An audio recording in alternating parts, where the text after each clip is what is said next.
Bonjour à toutes et à tous, bienvenue sur l'Union TV et l'Est Éclair TV. Je suis ravi de vous retrouver dans le rendez-vous de l'info. Martin Solveig sera au Stade de l'Aube ce dimanche en marge de la rencontre 3 Saint-Étienne. Le DJ français présentera le nouvel hymne du club. Tous les détails dans quelques instants avec le président de l'Estac, Aymeric Magne. On restera à Troyes pour vous parler des bulles enchantées qui vont faire prochainement leur retour. Et puis direction ensuite le Nord-Ardennes où les commerces à vendre peinent à trouver preneur. Mais tout de suite, voici un résumé complet de l'actualité.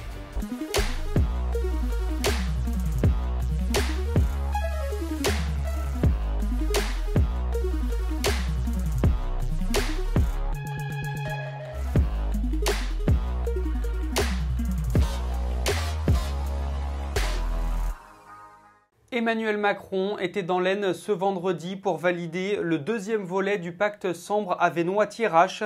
L'objectif, développer les infrastructures, l'éducation, la présence des services publics ou encore le renforcement de l'offre culturelle et de la santé.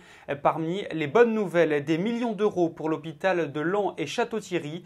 Compte rendu complet de la visite du chef de l'État à retrouver dans votre journal de ce samedi. Le dernier jour du procès en appel de la mère et du beau-père du petit Tony s'est tenu ce vendredi. 6 ans de prison avec mandat de dépôt ont été requis contre Caroline L'Étoile et 20 ans contre Loïc Vental, assortis des 2 tiers de sûreté, soit la même peine qu'en première instance. Rendez-vous sur notre site internet dans la soirée pour connaître le verdict. Jamais le nombre de classes fermées avait été aussi élevé dans l'Académie de Reims depuis la rentrée de septembre. Dans le détail, il y en a 37 dans la Marne, 22 dans les Ardennes et 12 dans l'Aube. Un établissement est même complètement fermé jusqu'à dimanche. Il s'agit de l'école Jules Ferry de Suippes où 5 cas de Covid ont été recensés. Les nouvelles sont bien meilleures dans l'Aisne avec seulement 2 classes fermées. Un automobiliste est décédé ce vendredi après une collision avec un poids lourd sur la RN4 à hauteur de la commune de Connantré-Vaurefroid. Le chauffeur du camion a dû quant à lui être désincarcéré par les secours. Blessé légèrement, il a été évacué au centre hospitalier de Châlons-en-Champagne. Les circonstances de ce drame sont pour le moment inconnues. Et puis on termine avec le programme sport du week-end. En football, Reims se déplace à Strasbourg ce dimanche à 15 h dans le cadre de la 14e journée de Ligue 1. Et si vous êtes plutôt basket féminin, les Flammes Carolo reçoivent Villeneuve d'Ascq. Ce sera ce samedi à 20 h.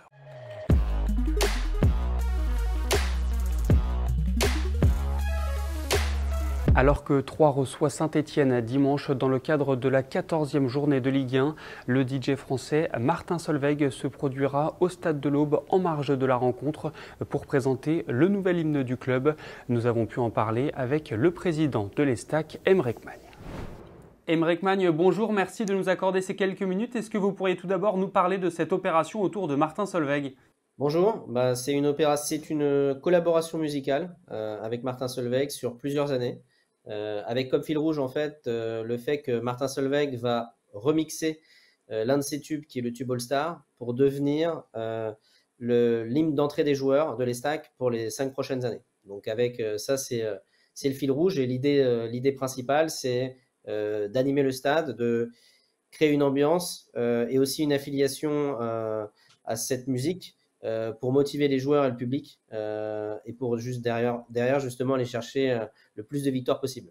Vous nous le disiez, l'Estac va avoir son propre hymne. Pour vous, c'est une fierté, j'imagine ? Oui, c'est une fierté. Je pense que c'est très important pour nos fans, nos supporters, mais aussi pour nos joueurs de pouvoir avoir une musique sur laquelle on s'identifie, qui s'identifie à l'Estac. Et la fierté, elle est qu'elle est signée par l'un des plus grands DJ mondiaux. Donc ça, c'est aussi une vraie fierté. Est-ce qu'une telle collaboration, pour vous, c'est aussi un moyen d'attirer un public différent au stade ? La première chose, c'est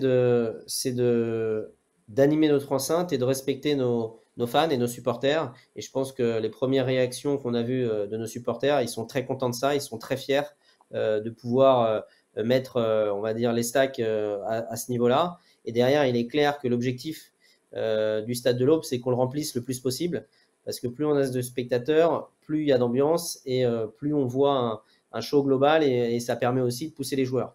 Donc on va aller chercher bien sûr avec cette musique des personnes qui hésitent à venir au stade et qui se disent bon bah allons voir peut-être ce que ça va donner. Ils vont découvrir du beau football et peut-être qu'ils vont revenir derrière.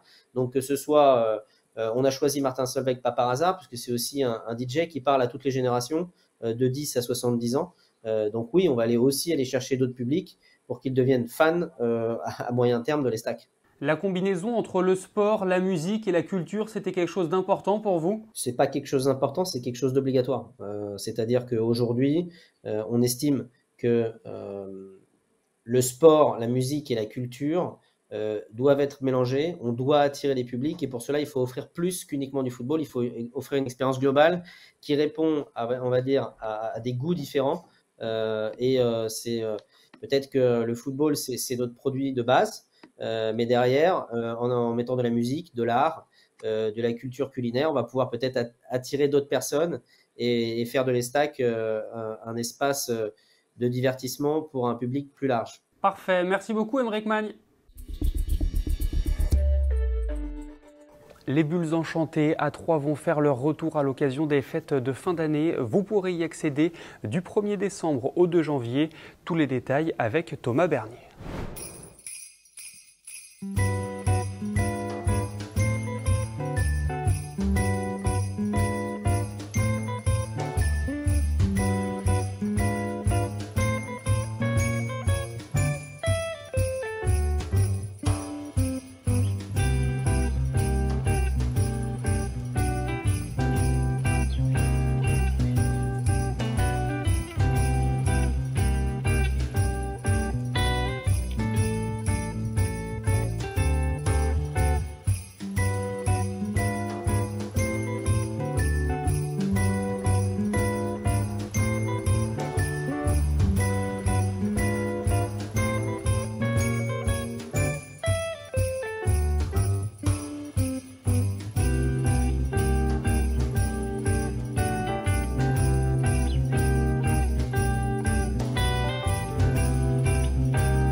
Nous sommes vendredi, à la veille du week-end. On vous propose exceptionnellement un deuxième reportage en vous emmenant à la pointe des Ardennes.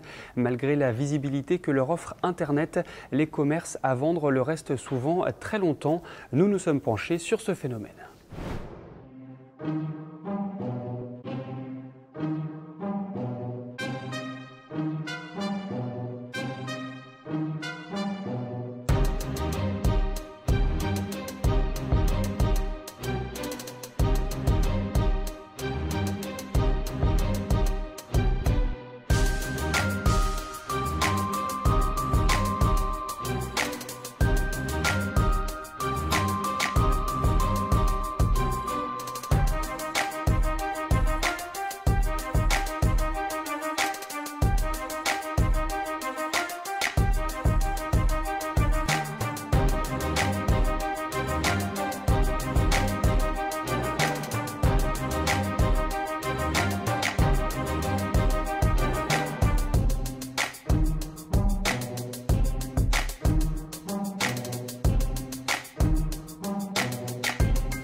C'est la fin de cette édition. Merci pour votre fidélité. Je vous retrouve ce lundi à partir de 18 h pour un nouveau numéro du Rendez-vous de l'info.